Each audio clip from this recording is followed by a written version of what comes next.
Hi, everybody. I'm Steve Pond, the awards editor of TheWrap. Welcome to our screening panel of HBO's Emmy-nominated production designers. We'll be kicking off the event tonight with a sizzle reel of the shows, and then we'll go right into a conversation with the production designers from Big Little Lies, Succession, Westworld, Last Week Tonight with John Oliver, and Watchmen. Thank you all for watching. We're happy to have you here. And if you want to see future events like this one, please check out our membership service, Wrap Pro. And now, before I introduce the panelists, here are a few clips.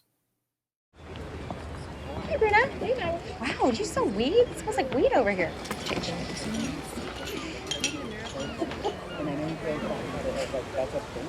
Mary Louise?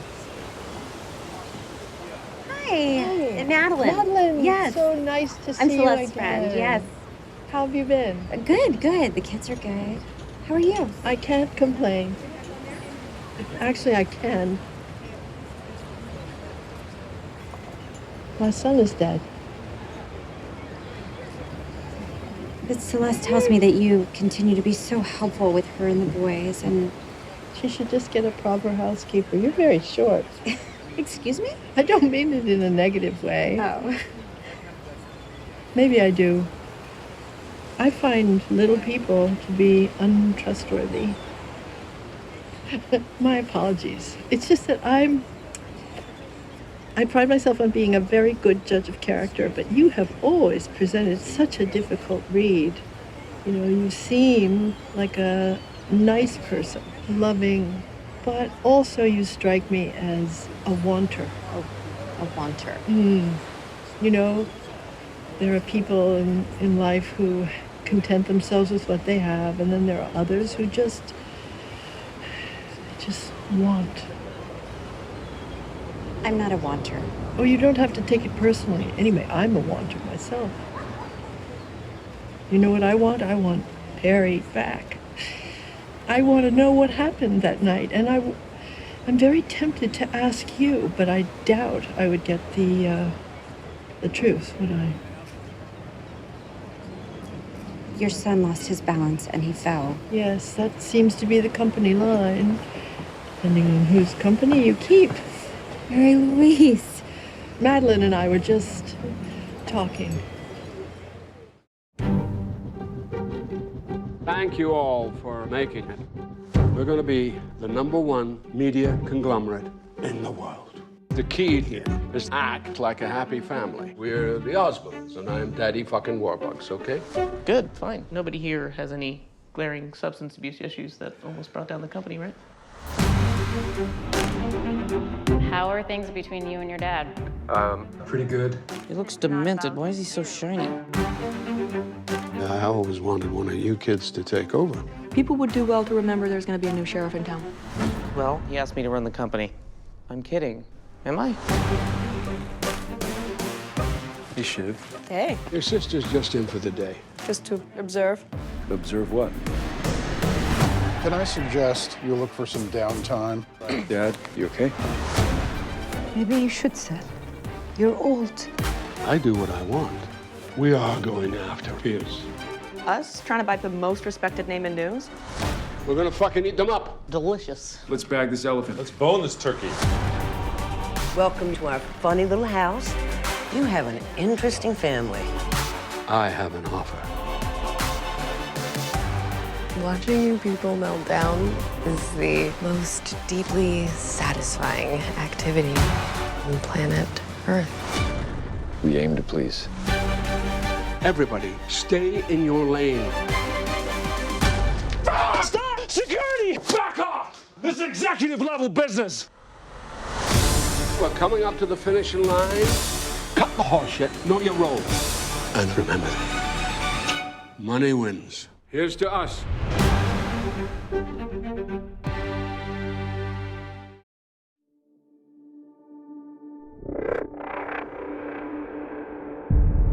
I was born into this world, and my first memories of it are pain. For my kind, there was one place we were never allowed to go. One place we were never allowed to see. Your world.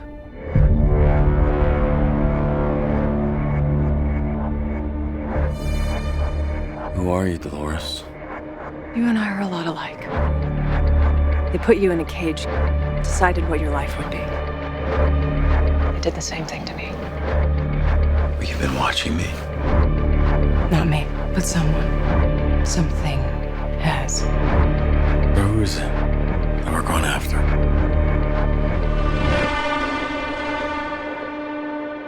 The person who took your future. Welcome to my world, Maeve. What do you want from me then? Dolores. I want you to track her down and kill her.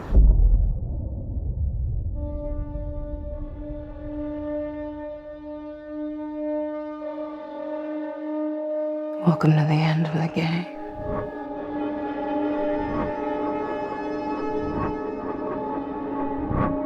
You've turned a young man before, haven't you? Unleashed the darkness inside him. Whoever he is. He can't save you now.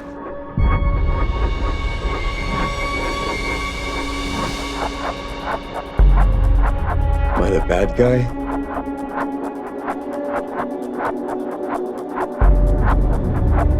Is that why you picked me? You were free. You had no god, but you tried to build one. Only that thing you built isn't God. The real gods are coming.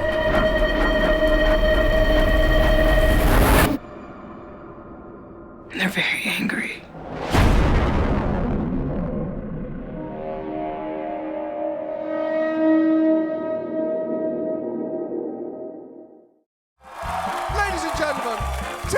To respond to Bob Murray's complete bullshit, please welcome to the show the Suck My Balls Bob dancers. Hey Bob, watch this. He went to the Louvre and spit in Mona Lisa's face. Filled a rocket with puppies and he shot it into space. He bludgeoned Nancy Kerrigan and watched her cry for fun. He murdered Archduke Ferdinand and started World War I.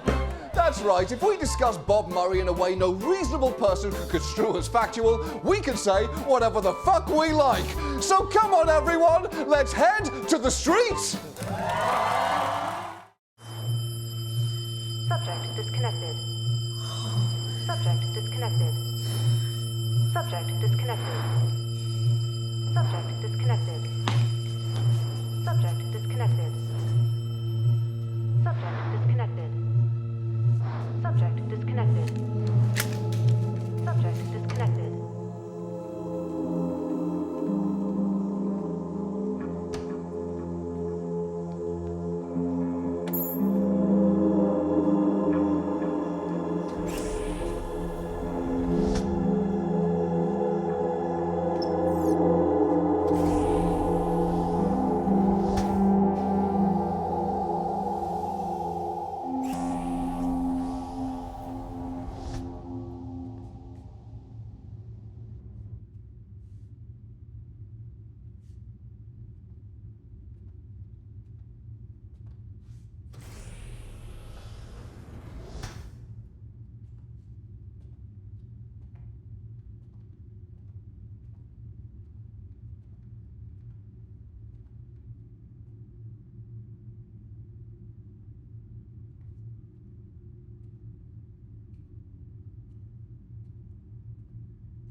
Welcome back. It's my pleasure to introduce HBO's Emmy-nominated production designers.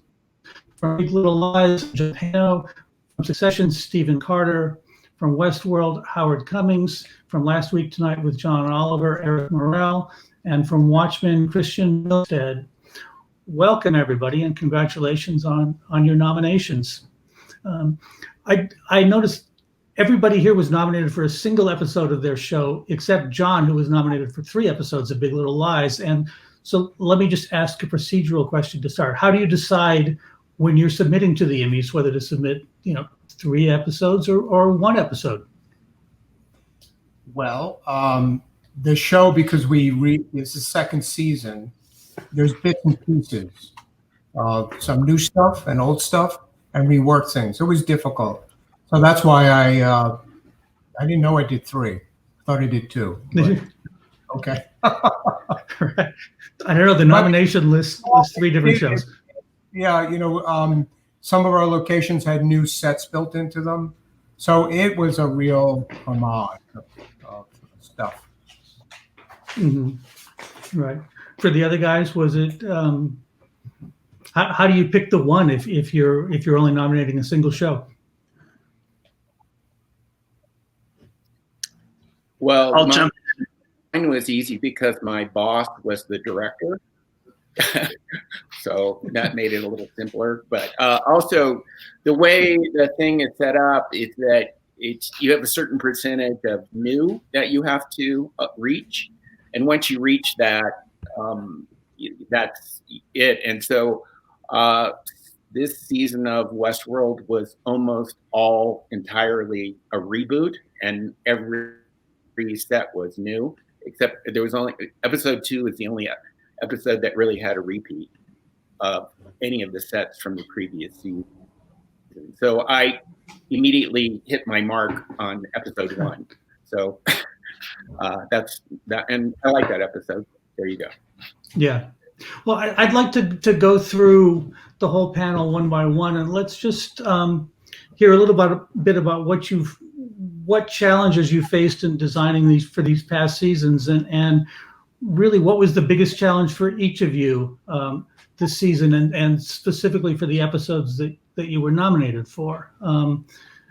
John, can we start with you? I should point out you actually have 2 nominations in the category. You were also nominated for the morning show, but we're going to talk about Big Little Lies, which was, I guess, the first episode and the final 2 episodes of the season. So what were the big challenges for you this season? Well, with our show, it's a consistent tone.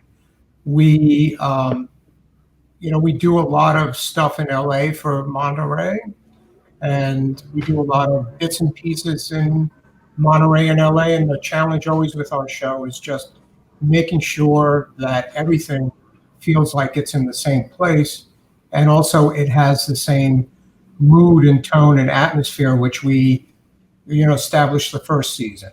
And that consistency is a big challenge always with every show. I think we can all say that, mixing what's on the stage with what's on location, and making sure it all feels like it has the same atmosphere.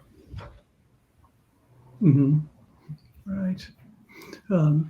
So were there significant new things that you added to the design this year? Obviously, you are dealing with the same characters living in the same place, but there must have been some stuff you had to do from scratch. Yeah, the first season with John Mark, we weren't in Monterey that much at all, maybe a week. The second season, Andrea, our director, wanted to go to Monterey more, so we got to build more on location. And that was the new things. We built a lot on locations, but we also still had to tie some of that into pre-existing things that we didn't change on, on the stages or some locations in LA. So the challenge was, again, just to make sure it all fit together. It was fun because being out on location in Monterey, as Cafe, which is in the first clip, was built on location, and really utilized the geography and the existing rock work and trees. The set was made out of trees, and we used the same kind of cypress trees that you would find in Monterey, and that was a lot of fun, and people loved it there. It's going to be a coffee shop permanently on Lovers Point in Monterey, the town. We gave it to the town, which was nice. Mm-hmm. Right. Well, Stephen, you were also working on the second season of a show. So what were the particular challenges of season 2 of Succession? Well, there was not a whole lot different from season 1. We get our scripts late, I think it's fair to say, and that may be the case with everyone in the room. We did a lot more traveling this season than we did in season 1. We did some, but we were, I was sort of wrestling with art departments in Croatia and in the UK and in New York, both upstate and New York City. And that was a bit of a new thing, marrying that approach with, the standard challenges of episodic work. In the meantime, we had a lot of our team back from, in production, writer's room all stayed pretty consistent, but within our department, we had a new construction team, we had a new art director, same set decorator. So, there were challenges of just bringing people up to speed, because I think Succession has a bit of a unique style when it comes to, it's almost got an improvisational quality to the way we approach the work. And that means changing things at the very last minute. And we have to, as an art department, construction teams, we have to roll with that in short order. So, those are some of the challenges. Mm-hmm. Right. So, Howard, Westworld is in its 3rd season now, but I think the first episode of this season was probably the first episode ever to take place basically entirely outside the Westworld amusement park. What were the challenges for you on this season? Well, yeah, it definitely, the robots went crazy and left the park, and so and then we're, for most of the season, out in the real world, and there's only was 1 episode, 2 episodes that kind of went back to the park, and it was a new park. It was World War II park. Of course, you find out it's all virtual. It's not really the park because somebody's manipulating the world. So, like Steve was talking about, so pretty much everything was a rethink, or we'd been planning this for a while though. Like last year, I had started pulling references for what the world would look like, and we were mostly set in future Los Angeles, and so to make that work, we felt like, there is a lot of new construction in Los Angeles, thank God, and so there were whole buildings that hadn't been lived in that we could do. We have did a lot of location work, and so and location builds, and so but to enhance that, we decided that we had a unit shooting in Singapore, because we felt like Singapore was a good sort of an existing city now that felt futuristic, and it sort of in all of its approaches, and the way it's got very limited traffic, it's got greenery on buildings, all the buildings are quite new, and so that was, we had to convince HBO that we really needed to go to Singapore, which was challenging. And then we also went to Spain, and in Spain we did sort of the World War II park, which in a little town called Besalú, north of Barcelona. And we had, for the compound that was the Delos Corporation, I felt like it should be a compound. It was actually written as a high rise. And I said, no, I think it should be more like the Google campus or something like that. So we went to the City of Arts and Sciences in Valencia that Calatrava designed. And so, and they, let us shut down the place for, we only had, I think, 3 days, and there were a lot of scenes. So we had 3 units shooting at the same time.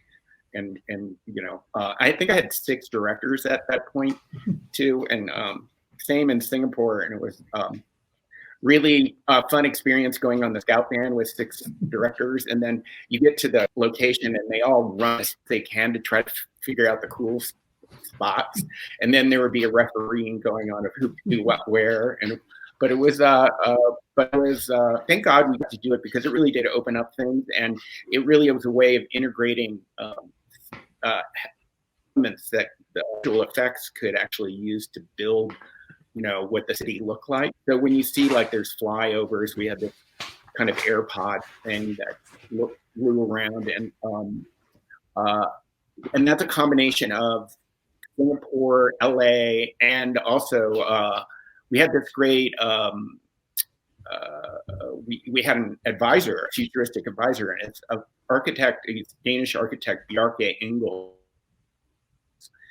And Bjarke actually lent me like 450 projects that were unrealized projects, like the buildings and stuff. And so we actually used those as a way of building the future skyline. So when we were like in LA and shooting in LA, we started to map out like, okay, there's sort of a backbone that goes from Chinatown all the way down to the Staples Center that isn't there now, but we imagined it would be there. And then it was and then Jonah Nolan felt like the LA River would actually be reclaimed, and there'd be like water all in LA, which would be a complete luxury.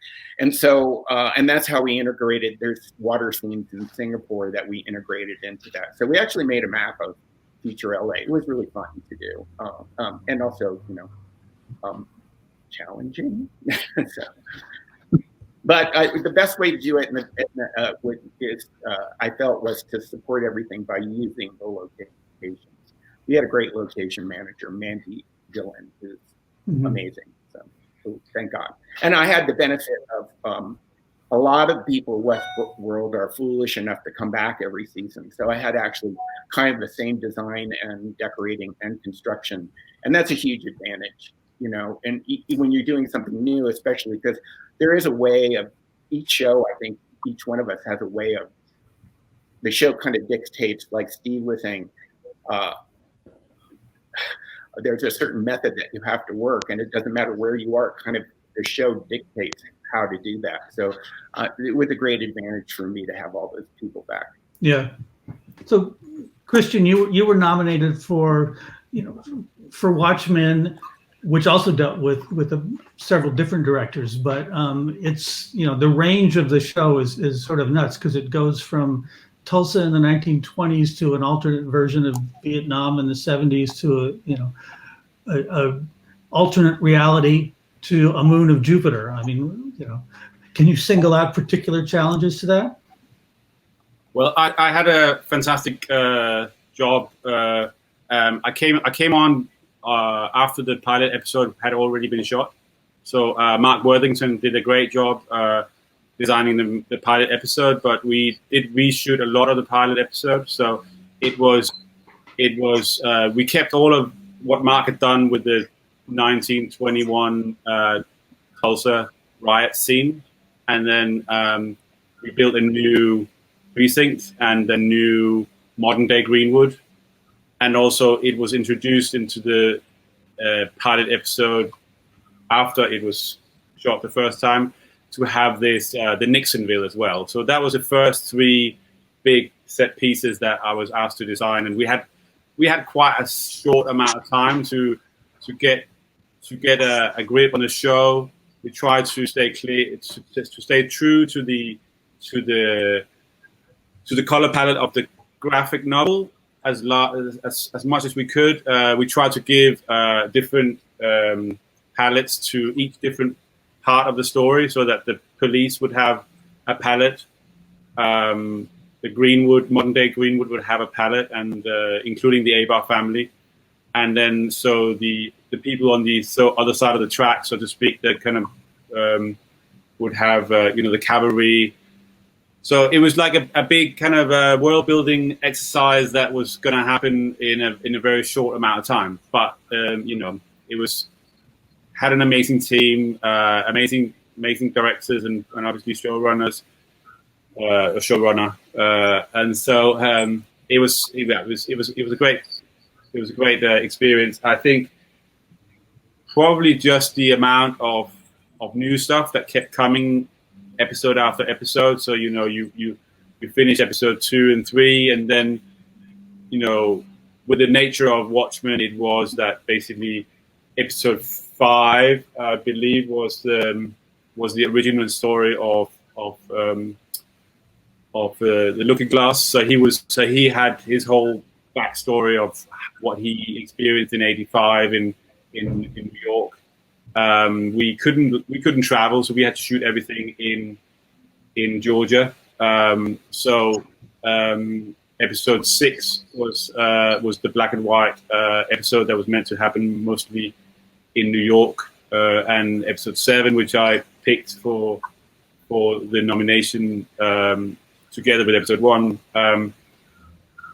It was Lady True's episode, so to speak. So the challenges, but also the great joy of working on Watchmen was that it was such a varied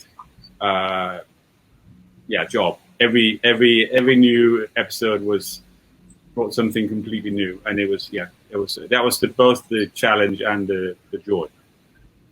Yeah. So, Eric, I saved you for last because you're doing something very different here. I mean, you were nominated for Last Week Tonight, which we think of as a guy sitting at his desk, but actually the episode includes this enormous musical number of a song called Eat Shit Bob that actually has to do with anti-slap laws. So what were the challenges there? The challenge is always pretty much the same, is can we actually accomplish something, because we're such a small group of people, and we always have these huge ideas. So it's really about just trying to get John to write something on paper so that we can start working on it. That's probably the biggest challenge for us. But this was it was very interesting because there's lots of ideas that are thrown around the office that we just want to try, and sometimes they're too much. But we really wanted to have a live band play all the instruments. We didn't want to have a synth sort of situation. We wanted to have 75 dancers. We wanted to give them time to rehearse. We wanted to have some big sets and stuff. And it was all a challenge. And that's just for 1 week's episode. So yeah, I don't know what else to say about it. Right. Well, I mean, it starts out in the studio on a couple sets that you obviously built, but then it goes out into the streets of New York and in the park and ends up in Times Square. So do you have to design around things that you don't want to see in the frame when you're out there on the streets? Absolutely, of course. Yeah, we had a lot of trouble finding locations that we could fit 70 people, where the backgrounds made sense to the song at all. And of course, we had lots of challenges where, for instance, the fountain was that you see in one of the scenes was bricked over or winterized, I guess. And then we just had to go in there and put our own fountain in. And then they took the boards off, and lots of things happen like that, especially in such a short amount of time. But the craziest part is just the scale of those things, because it's just me and an art director. We have a small crew that we hire on the day for moving things around and stuff like that. But really, it's just 2 of us. The in-studio stuff was actually the easiest stuff because, that's just a regular set to build, and there were some tricky parts about it, but that's pretty normal for us. But the longer shoots, into nighttime, doing overnights and that kind of thing, we're just not built for it. So yeah, those were definitely a challenge. Yeah. Well, let me open this up to everybody, because to some degree you all shoot on locations. So how do you deal with an existing location that may be basically what you want, but it's got things in it that you don't want?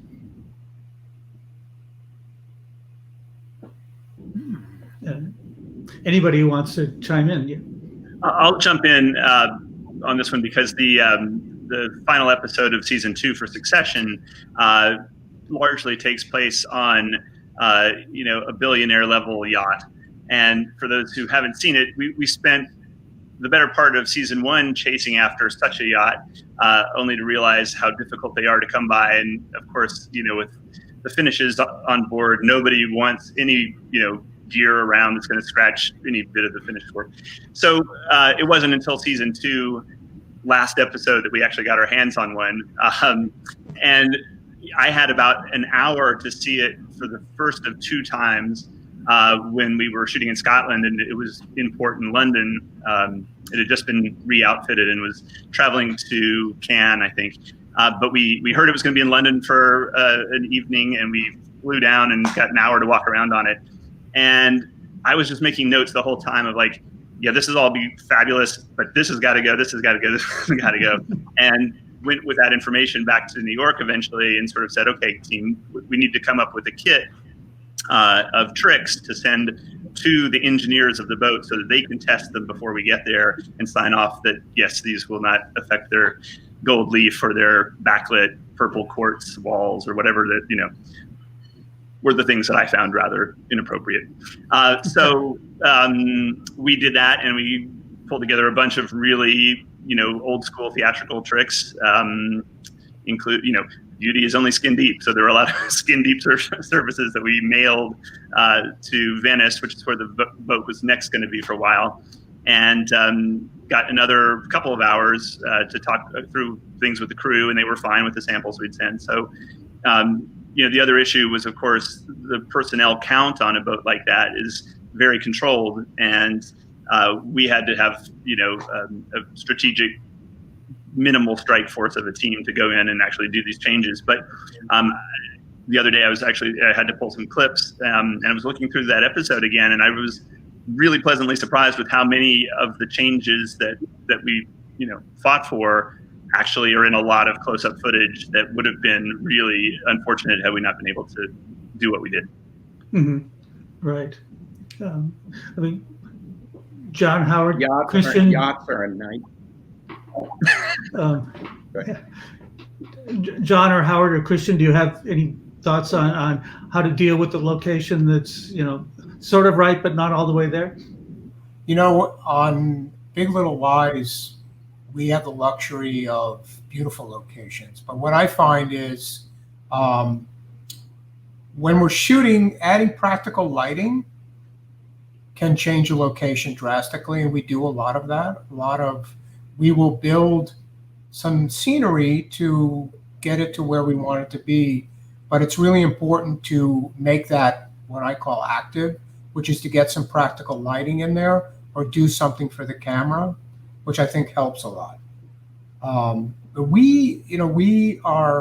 I try to really make that location work. Like if it's not going to work, I really, really try not to go there. And because we set the tone the first season, we had a template for what we wanted to look for, and that was really helpful.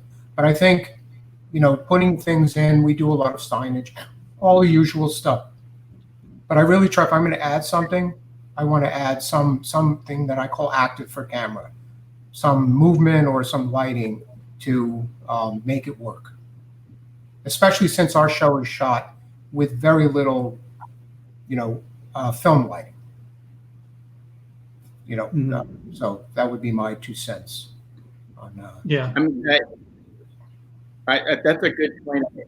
I'm glad that John brought that up, because lighting is so essential, and especially like in Westworld, if you actually look at the original, first season, the laboratories are just black with glass, and it's all lighting. It's completely lighting. So that is something that, I spend a fortune on lighting. Unfortunately, producers, I have to explain, we had new producers, and I had to explain to them, like, there's so much practical lighting built into all the scenery and the locations. I mean, one way to, if you're doing the future, you can't change everything. What you can do is what John said, is that active thing is the lighting. So we came up with a lighting scheme that we would apply to the different locations. There was a lot of linear lighting that we used, that we would install in locations. We had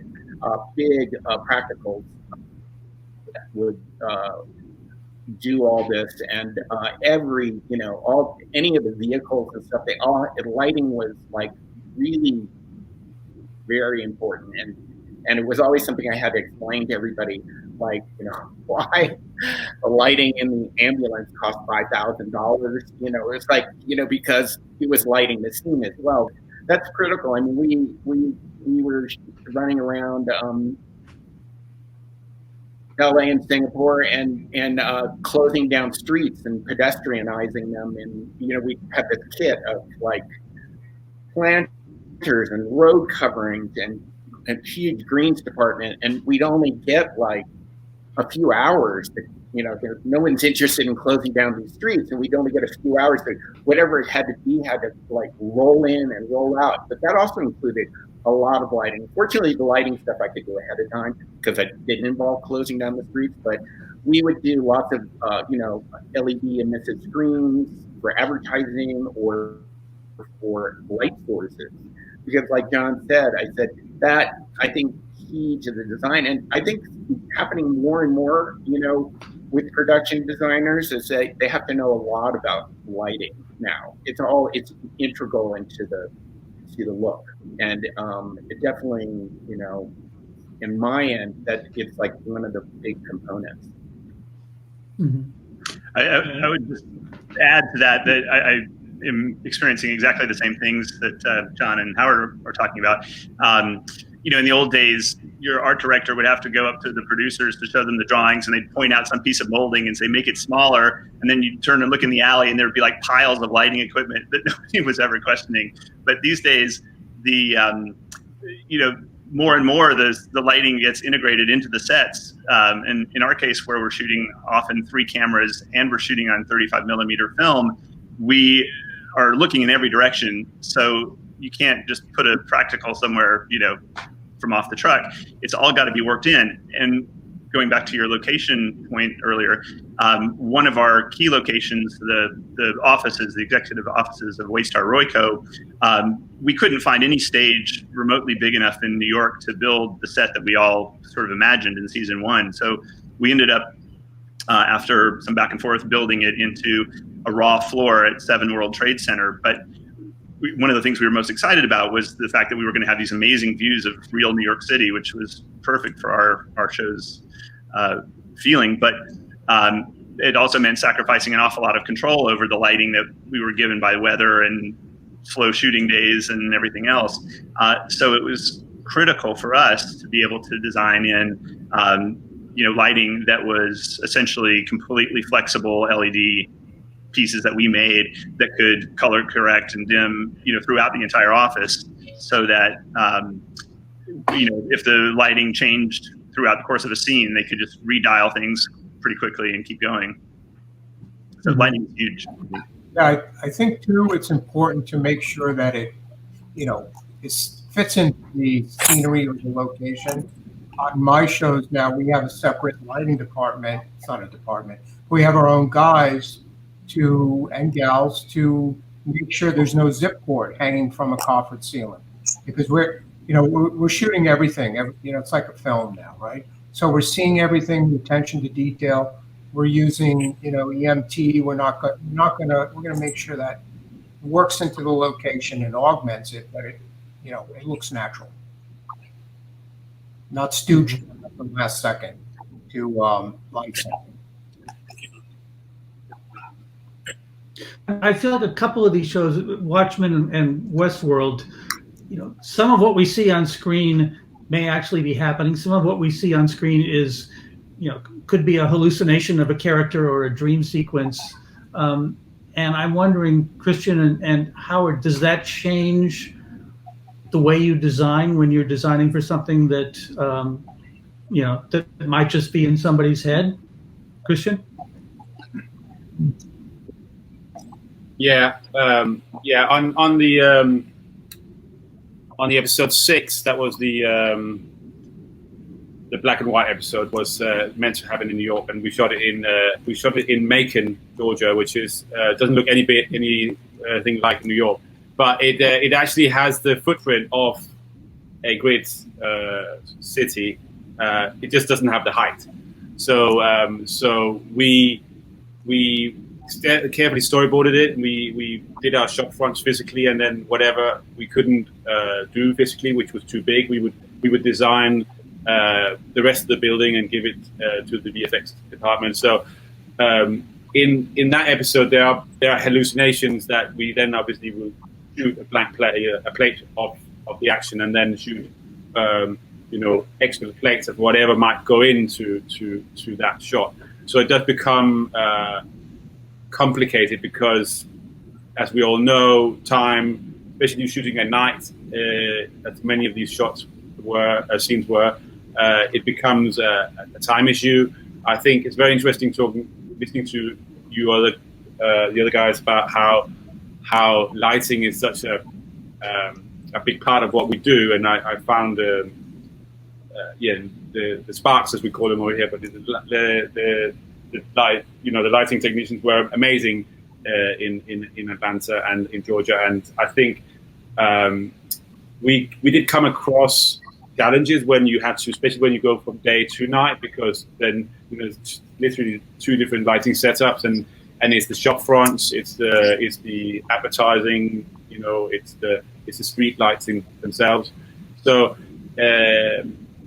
I think we did a lot in Macon like that. We took over a few stores and dressed them and used them as the grocery store was a location build. And but then we obviously have another scene in another episode where the American Hero Story, which is our kind of our shitty TV series that portrays the hero put to justice, he's in that same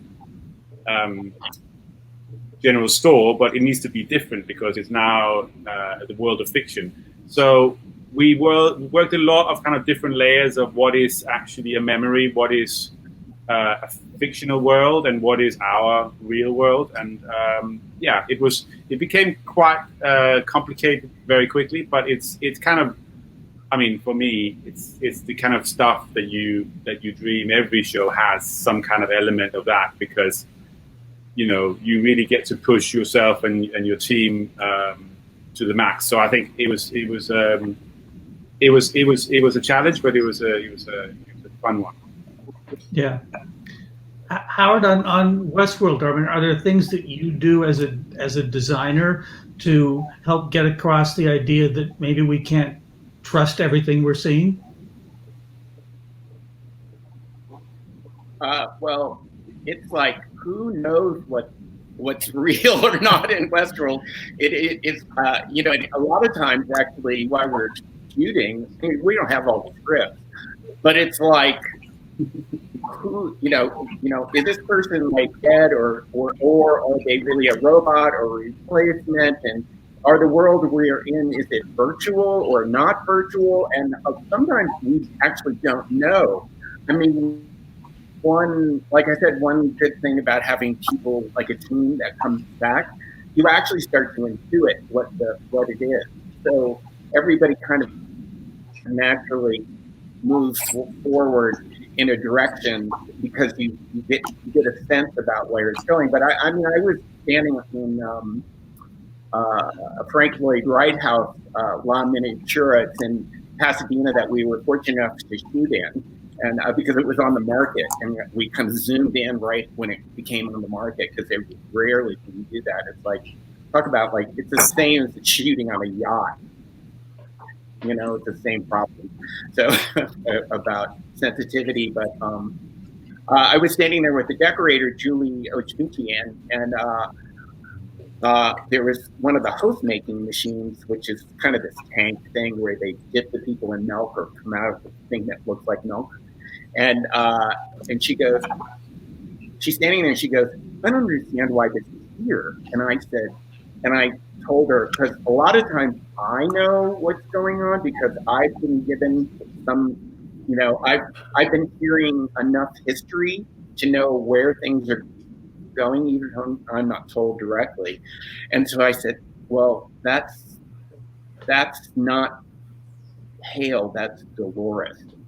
Dolores made herself into Hale, and I didn't notice, but Tessa Thompson who plays Hale, was standing in the doorway behind me, and I think she heard me, and I had to like run out because the actors they aren't told who they are. It's because it's sometimes it's bad for their character to know, like, oh, they're not who they are. They're somebody else. So a lot of times that information is withheld until they need to know. And so, I'd have to dodge the actors constantly because I often knew like what was coming up when they didn't. And so I would literally hide from them. It was like, oh shit, they're going to, corner me, I might divulge something I shouldn't know because I want them to know. I mean, I don't want to correct their performance. I want to enhance their performance in any way I can. But for instance, like this year, we had the Man in Black gets thrown into what would be an insane asylum, and of course, we actually, I wanted to shoot it someplace like Salk Institute down in La Jolla,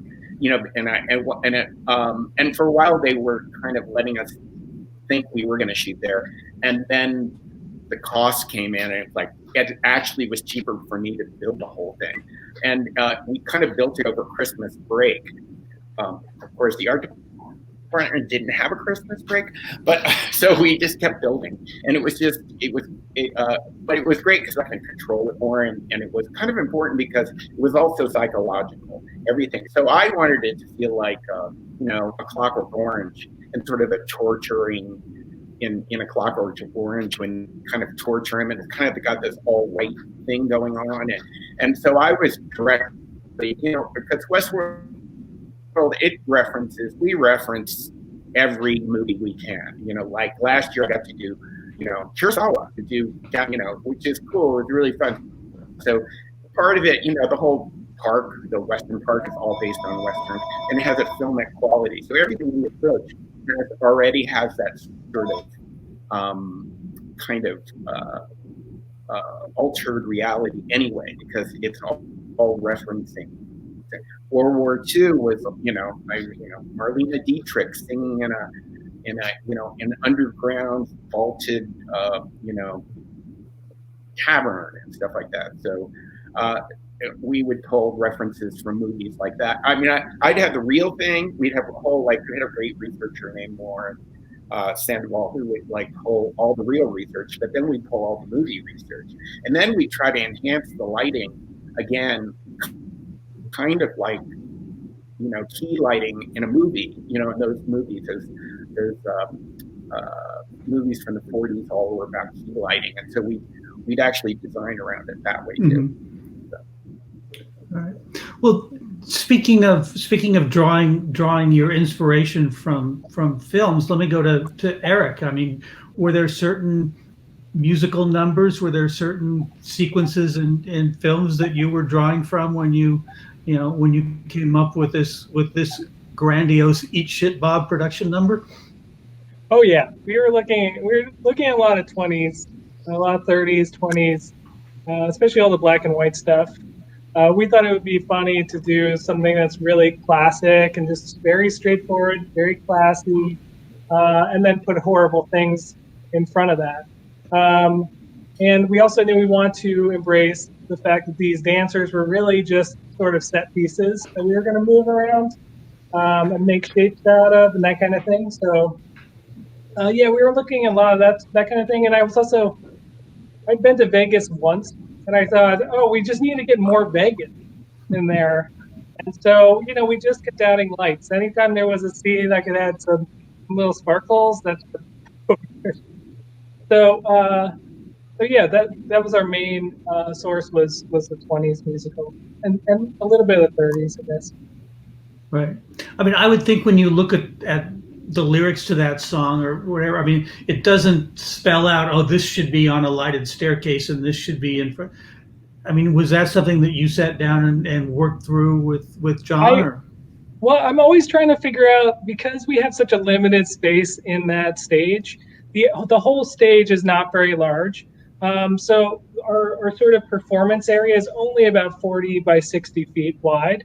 And anything I put in there, they use a really wide angle lens on the crane, and everything looks tiny. So the pitch is always, Eric, think big. We want this huge thing. And I'm like, I mean, it's got to look tiny when you put the camera on it, even if I filled the room. So I'm always thinking about how I can make it look bigger. And one thing I've figured out over the years is if I have some crazy movement to the stage, whether that's turning or fire or anything that I can do to just create, really big movement, it just feels so much bigger. So I've been trying to figure out how to do that with the dancers, and I had this very elaborate idea on the stage left side that John sits at a piano and then he sings a little bit.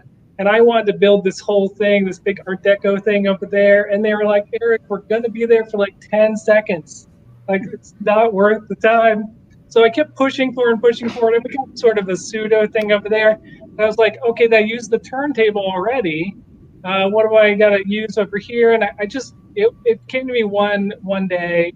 And I was trying to figure out how we could do it with the stairs, because we can't actually, we have a concrete floor. So when the stairs go down, you can't actually do that because of the way the pivots work. So for a while, I thought about not pitching it because I just couldn't physically figure it out. And then I was like, I'm going to pitch it, and I'm going to tell a shop they're just going to figure it out. And that's what we did. So we ended up with like a weird moving pivot where they actually had to sort of pick it up and sort of move the pivot as it goes down and then lock it into place. Otherwise, all the dancers would fall in to the hole because it would just swing back. So it was people were scared about it, but it was great. Yeah, and then you add more lights, of course. Just light everything up. Right. Yeah. But John, let me ask you. I mean, you're doing season 2 of Big Little Lies, but season 1 was thought of at the time as a limited series. So did you save any of the stuff from season 1, or did you have to start from scratch? Nope. No, it was unbelievable. Nothing was saved, and actually, stuff was put into storage, but other shows at HBO had gone through storage. And I wish I could tell you the funny stories of our producers trying to get stuff back that was custom made. But no, nothing was saved. Nothing was saved at all. We had to redo everything because they truly did not anticipate a second season. Right. And you had a different director the second season. I mean, did that change? Yeah. Did she want something different than Jean-Marc had wanted the first season, or did it change what you did? There's new sets. They're both very cinema verte, very intimate. There's not a lot of people on set. Very actor-driven, improvisational. So they're similar in that way. The only difference I would say was that Andrea wanted to be out in nature more, and Jean-Marc, and also because of our stellar actress and actors' schedules, we recreated a lot of things on stage that you would think were in Monterey with our fantastic VFX department. The difference would be, just her wanting to be outside more. But the tone and the tone of the show is the same. Mm-hmm. Right. Yeah. So, Stephen, you have these crazy, luxurious locations. But what I thought was interesting was there's a really key sequence at the beginning. Most of the nominated episode takes place on this enormous yacht. But there's a key scene at the beginning that takes place at like a roadside stop off the highway that is the least glamorous setting imaginable. I mean, was it fun to put Brian Cox in that setting rather than an opulent drawing room for a change? What a breath of fresh air. Throughout the series, we are always looking for opportunities to, accentuate the 1% wealth side by showing the other end of the spectrum. And, even from the pilot, there's, the family that takes part of the ill-fated baseball game. we did a gala season 1. You're seeing in the kitchens and the backside of that. We're always looking for the opportunity to show backstage and how the sausage is made, as it were. There weren't too many instances of that in our final episode last season, but that one in particular was a lot of fun because Mark Mylod, who is our producing director, is very particular about not wanting to do anything on green screen if it can be done practically. So we have to get all our news coverage put onto the screens in the offices. We need to get all the cell phones primed up with whatever content is working. And that particular scene is essentially Logan on a cell phone talking to another investor in his company. And we had to basically put the investor right around the corner in the supply closet in that rest stop, so that he could be, come reliably on the cell phone call and could take notes from the director in real time. And to do that, we basically created the simplest of graphic wallpapers of an office in LA and plastered it on the wall, but having designed the perspective to be sort of perfect. And that way, in real time, you've got his performance, you've got Logan's performance, you've got Logan seeing his performance in his little window on the iPhone, and his whatever is the background is matching up all in real time. So what would have been a no-brainer location actually became this fun little bit of trickery to pull off. So there's a lot of fun stuff like that. I think you said earlier you tend to get the scripts late, but it's like, did I say that? I think you did, and I immediately wondered if your job is to create and find these spectacular settings in the Hamptons or in Hungary or in Scotland, how can they not give you a lot of time to do that? Well, I think we all would be ready to admit that it's to our advantage as as a show entity to let Jesse do what he does the best way that he knows how. And we get enough heads up. We were told pretty close to the beginning of the second season that there was going to be a Washington D.C. congressional hearing component. It wasn't until months later that we actually got any pages for it, and even later that we knew that it was actually not that big a page count, but by then we'd already designed and halfway built like big congressional hearing room set. So it was a done deal at that point.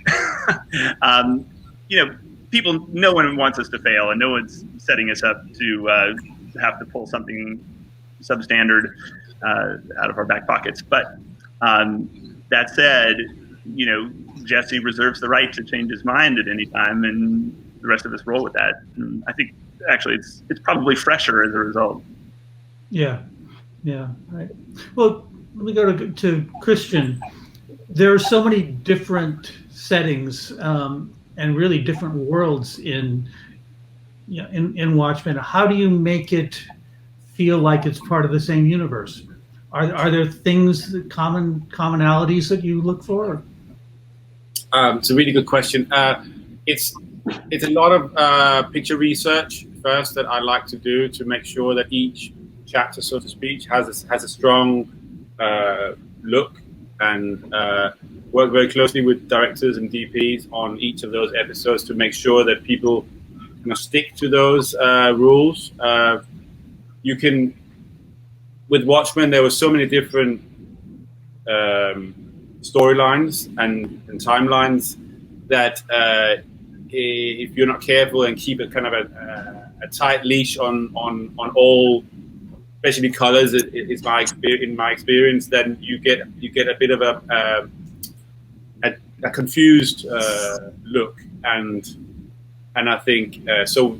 Really work hard at reducing the palette, so to speak. So basically, like limiting the palette to make sure that certain storylines don't have certain primary colors at all, almost, and so that goes for costume and props and locations and set dressing, obviously builds, and it's just it's a really intriguing way to try and then say, okay, this storyline is predominantly warm, kind of secondary and tertiary colors, but that storyline over here, say, Adrian Veidt's storyline is got another set of kind of secondary and tertiary colors.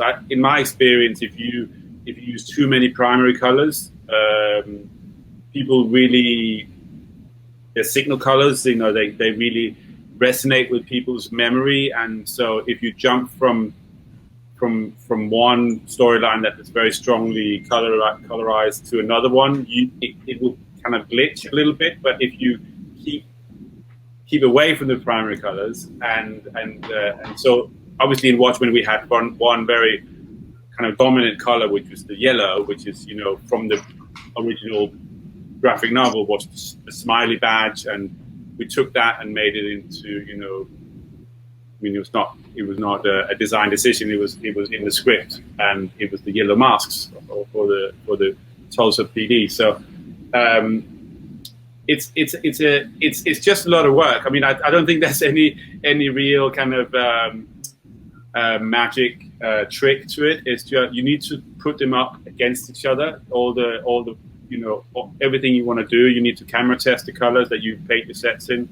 You need to make sure that everybody's on the same page in terms. But it worked very, very closely with the DPs, and had a great time developing those different worlds. But yeah, it was. We were all really, really nervous about it, to be honest. I mean, we were all really nervous about, is this going to be like just a bit too much? Is this going to be too confusing visually? I mean, I wasn't worried about the scripts because I thought they were amazing, but yeah, it's just a lot of work. I can't say it in any other way. That you just make sure that your research is precise and accurate. So if you do World War I, it looks like World War I, but you make sure that you control the palette so that when you jump out of World War I to a scene in a completely different world, but that looks like the English kind of Victorian countryside, then it doesn't jar. That's what you try to do. And so just working really closely with set decorator, Edward McLaughlin was great, and our set decorator did a great job, and just a lot of work. Well, we've only got a couple minutes left, and normally this is where I would go to questions from the audience, but we're pre-taping this, so I'm wondering, do any of you have questions for your fellow designers? Like being back in school. Yeah, really. All right. Well, then I'll ask one final question. We know that. Oh, Chris, I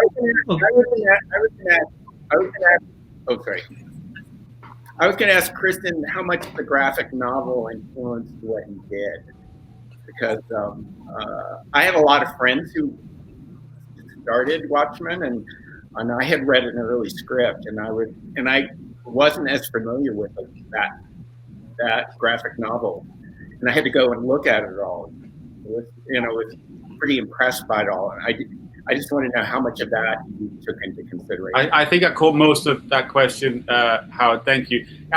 We always went back to the graphic novel for inspiration, and the graphic novel is really was groundbreaking in the way that it used colors in as a graphic novel. Graphic novels usually are much brighter, and the graphic novel of Watchmen that came out in the 80s was just groundbreaking, and it still sets the bar for how you use the different chapters. They had 12 books, and each book had a signature color on the cover, but then inside every character had a color that was dominant in their storyline. And it's just super brave. And I read the comic back in probably in the early 90s as a teenager, and I didn't get it at all. I mean, English was not my first language, and I think it was just a bit too complicated for me. And then when I went back to it much later, probably in maybe 10 years ago or something like that, I was blown away about how did I not notice groundbreaking it was. And so we tried to do something without alienating people. I mean, I like to design worlds that look real and gritty, and you don't want to upset the audience to show them something that is just too weird. But at the same time, I mean, just try and be bold with the color choices that we've made, and then a lot of tertiary colors, a lot of really kind of muddy greens and browns. But yeah, then you had the precinct, which was a big build that was kind of very kind of institutional, kind of olive greens and browns with the concrete, poured concrete structure.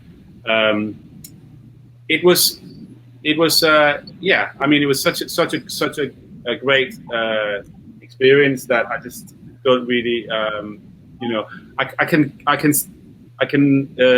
don't really know where to start and stop, because it's every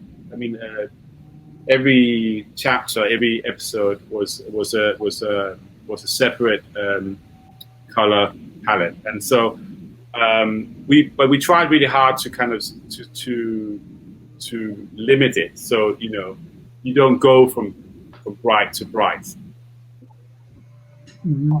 Okay. Well, I think we're basically out of time here, but thanks to everyone for joining us today. I would say I hope you all win, but I know in a couple of cases you're competing against each other. So I hope most of you win. And for people in the audience, thank you for watching this. Please take advantage of the free trial to TheWrap Pro.